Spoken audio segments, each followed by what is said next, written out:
Okay, so before we explain that any further, we just have a look at an example. Hopefully this example will make things a bit clearer. So here we have, for the function fx is equal to x squared, we want to find the gradient of the second pq, where p corresponds to the point on the graph where x is equal to 3. Okay, so let's draw this graph first. So we have a graph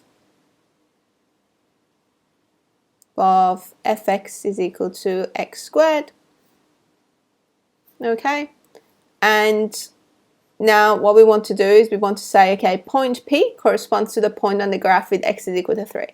Okay, so x is equal to 3 is here. If I go up to the graph, it hits my graph at this point. So this is your point P. Okay, now what you want to do is you want to choose another point, Q, anywhere on the graph, but kind of close to Q. And what you want to do is you want to change the values of this Q, so it can be at any x value you want really, and by changing this value of Q, you want to estimate the gradient of the second at this point. So for example here, if I have a second that goes through these 2 points, I can kind of estimate what the gradient is at point P.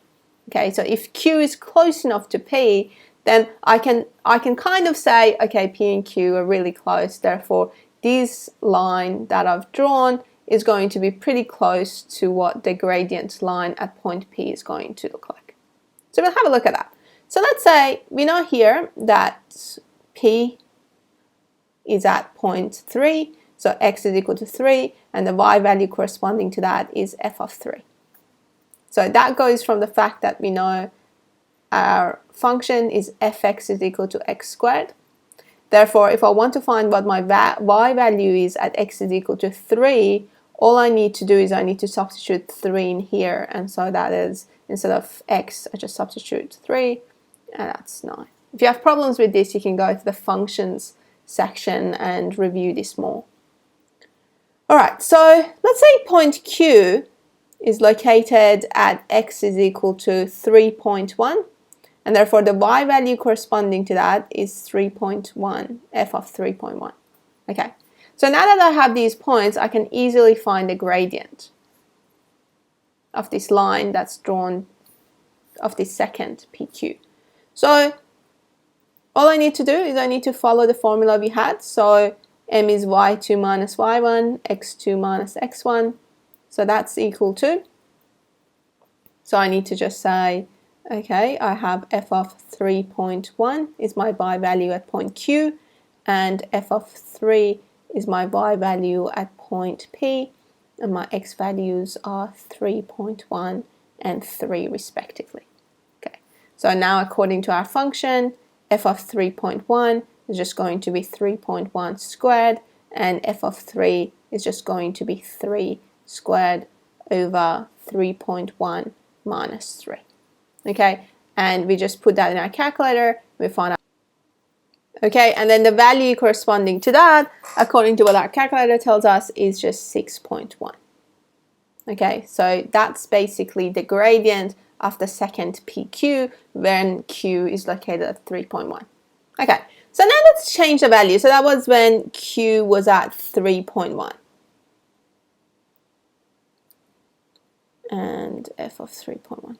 Okay, so now I want to change the value of Q, make it a bit closer to P. So let's say we have Q is at point, so we have Q is at point, let's say 3.01, so that's a bit closer, and so f is 3.01. Okay, so now we want to do exactly the same thing again. So now our m is going to be, remember that P is just 3 and f of 3. So we do exactly the same thing, which means that I have f of 3.01, which is my y value, minus it from your y value at P, and then subtract the x values as well. Okay, so again, it becomes 3.01 squared minus 3 squared over 0.01 this time. Okay, and then if I put that in my, now that gives me the value is 6.01. Okay, so now the gradient of the second is actually 6.01. Now in reality, what we know, and you will learn how to find this later on, but we know that the gradient of the graph of x squared at point x is equal to 3 is actually 6. Okay, so the gradient function of that is equal to 6 at this point. So here you can see that as my Q point gets closer and closer to that, so at first it was 6.1, but then it became 6.01, which is a lot closer to 6 than 6.1. So you can see as my point Q gets closer and closer to this point, then the gradient of the second becomes closer and closer to the actual gradient at this point 3.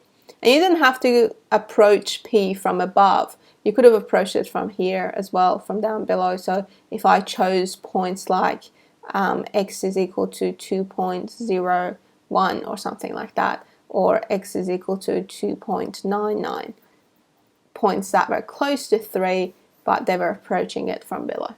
So that could work as well.